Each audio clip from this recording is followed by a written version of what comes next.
This is a tough balancing act for Google, isn't it? Incredibly hard. Basically, on one side, they've got to balance the right of privacy of the individual versus the right of public information, the right of transparency. And with humans based in Google, they're going to have to weigh up this judgment.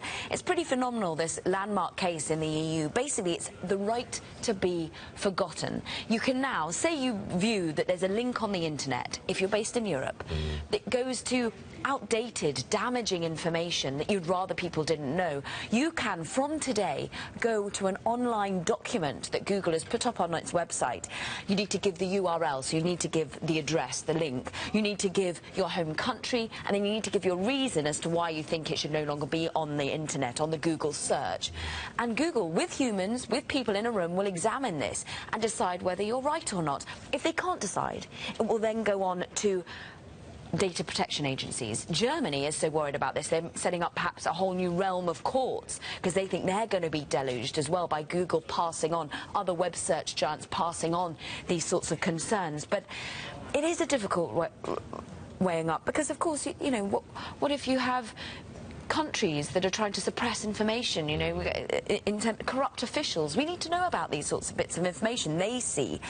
They've created, therefore, this special advisory team. Pretty and phenomenal people on this advisory team from Google. They've got the Wikipedia co-founder, he knows a thing or two about public information, Jimmy Wales. They've got members of the UN, they've got law experts, they've got academics as well.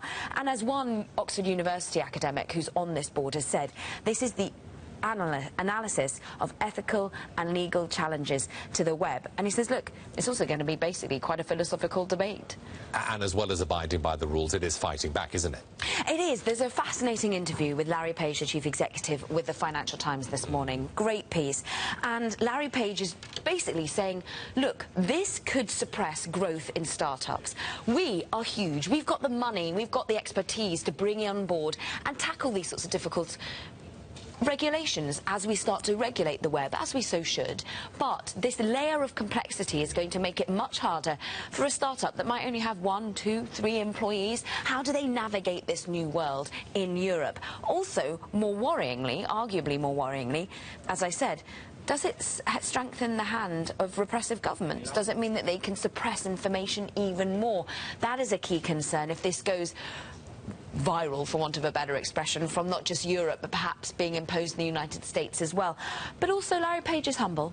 In the FT, he says, look, we didn't engage enough. We are going to become more European. We're going to see it from a European context, because this is a big change of tone. Previously, US and the Google just came in and said, no, sorry, sorry, privacy tantamounts everything. Now it's saying, actually, we need to start to debate this.